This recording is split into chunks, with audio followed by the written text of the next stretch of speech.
नमस्कार। आज हमारे दौर के सबसे निष्पक्ष और सबसे महान कथित पत्रकार रवीश कुमार जब बड़े बेलाग तरीके से भारत जोड़ो यात्रा में राहुल गांधी के साथ कदम ताल मिलाकर मोदी की नीतियों का विरोध करते नजर आते हैं, उस समय विडंबना देखिए कि हमारे असली दुश्मन पाकिस्तान के एक जाने माने इंग्लिश डेली में मोदी की नीतियों और ब्रांड इंडिया की शान में कशीदे गढ़े जाते हैं। है ना दिलचस्प? जी हां। दरअसल पाकिस्तान का एक जाना माना इंग्लिश डेली है द एक्सप्रेस ट्रिब्यून। उसमें पाकिस्तान के जाने माने पॉलिटिकल इकोनॉमिस्ट और डिफेंस एनालिस्ट शहजाद चौधरी ने एक आर्टिकल लिखा है भारत की आर्थिक महाशक्ति की बनने की ओर अग्रसर भारत को लेकर। उन्होंने अपने आर्टिकल की शुरुआत की है कि अगर मैं हेनरी किसिंजर होता तो भारत पर एक आर्टिकल लिखता, क्योंकि भारत ने अपनी आर्थिक स्थिति में जो ऐतिहासिक बदलाव किया है, चाहे वो एज ए स्टेट हो, एक देश के तौर पर हो, चाहे वो एशिया और वैश्विक स्तर पर एक इंपॉर्टेंट प्लेयर के तौर पर हो, उसकी भूमिका निभाने को लेकर हो, यह एक बड़ा ऐतिहासिक बदलाव है। मोदी का नाम भले ही पाकिस्तान में नफरत से लिया जाता हो, लेकिन ब्रांड इंडिया को बनाने में मोदी ने जो कारनामा अंजाम दिया है वो निश्चित तौर पर इससे पहले कोई नहीं कर पाया। ये कौन लिख रहा है? शहजाद चौधरी, पाकिस्तान के English daily the express Tribune में। वो आगे लिखते हैं कि आज सिचुएशन ये है कि दुनिया की सबसे बड़ी आर्थिक दो महाशक्ति जो एक दूसरे के दुश्मन है और दोनों ही एक साथ भारत को अपना दोस्त कहती भी हैं, मानती भी हैं और बोलती भी हैं। ये है अमेरिका और रशिया।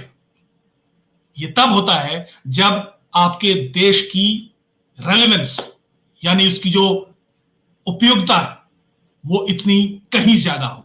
वो कहते नजर आते हैं कि 2037 तक भारत आप दुनिया की तीसरी आर्थिक महाशक्ति बनने के लिए और अग्रसर है, और आज भारत का फॉरेन एक्सचेंज रिजर्व $600 बिलियन को पार कर चुका है, जबकि हम तुलना करें तो पाकिस्तान का फॉरेन एक्सचेंज रिजर्व सिर्फ $4.5 बिलियन ही है।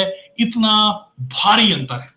आगे आर्टिकल में वो भारत के इंडस्ट्रियलिस्ट की तारीफ करते नजर आते हैं कि किस तरीके से उन्होंने अंतरराष्ट्रीय स्तर पर अपनी छाप छोड़ी है, और वो ये भी कहते हैं कि आज भारत और पाकिस्तान की तुलना करना बेमानी है, क्योंकि आज भारत हर एक लेवल पर, आर्थिक तौर पर हो, बिजनेस के ट्रेड के मामला हो, या फिर जियो पॉलिटिकल क्षेत्र में, हर एक क्षेत्र में भारत चीन के साथ कंपीट करता नजर आता है। और पाकिस्तान के मामले में तो भारत ने हर एक स्तर पर पाकिस्तान को पछाड़ा है, और सबसे बड़ा झटका भारत ने पाकिस्तान को तब दिया जब आर्टिकल 370 हाल ही में जम्मू कश्मीर से संबंधित आर्टिकल 370 हटाया गया और पाकिस्तान उसमें कुछ नहीं कर पाया।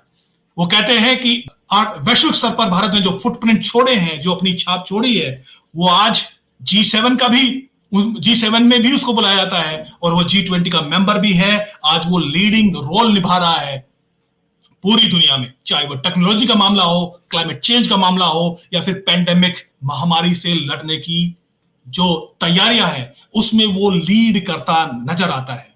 तो निश्चित तौर पर पाकिस्तान को आगे इतिहास के फुटनोट में शामिल नहीं होना है, तो उसको निश्चित तौर पर भारत के प्रति अपने नजरिए को, अपनी पॉलिसी को बदलना होगा। एक पैराडाइम शिफ्ट लाना होगा पाकिस्तान को भारत के साथ अपनी पॉलिसी को लेकर, और आगे चीन और भारत के साथ मिलकर एक ट्राई स्टेट ग्रुप बनाना होगा, अगर पाकिस्तान नहीं चाहता कि आगे इतिहास में उसका जिक्र सिर्फ फुटनोट्स में ना हो। ये लिखने वाले हैं शहजाद चौधरी, जिसने कसीदे गढ़े हैं अपने इस आर्टिकल में मोदी के भी और भारत की आर्थिक महाशक्ति बनने की और अग्रसर एक स्टेट के भी। अब देखिए विडंबना कि भारत के कथित महान पत्रकार आज भारत की आर्थिक स्थिति का भी मजाक उड़ाते नजर आते हैं। उस पर तंज तो कसते ही हैं, मोदी तो छोड़ ही दीजिए। ऐसे समय में हमारे असली दुश्मन पाकिस्तान के अखबारों में इस तरह की कसीदे गढ़े जा रहे हैं। ये वो दौर है जब अंतरराष्ट्रीय स्तर, भारत से लेकर अंतरराष्ट्रीय स्तर पर, न्यूयॉर्क टाइम्स तक, अमेरिका तक सोशल मीडिया पर भारत विरोधी कैंपेन चलाए जाते हैं। ऐसे समय में अगर पाकिस्तान के जाने माने एनालिस्ट इस तरह का आर्टिकल लिखते हैं तो ये अपने आप में दिलचस्प भी है और एक तरह से कहें तो विडंबना भी है, क्योंकि हम जानते हैं कि इकोनॉमी में पॉजिटिव इमेज होना कितना जरूरी है, और अगर हमारे ही देश के लोग पॉजिटिव इमेज पर स्क्रैच लगाना लगातार जारी रखेंगे तो निश्चित तौर पर डैमेज तो होगा ही। बहरहाल इसकी फिक्र किसको है।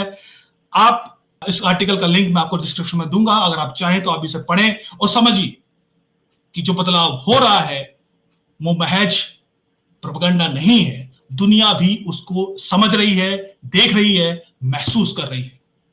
आप भी पढ़िए और महसूस कीजिए। नमस्कार।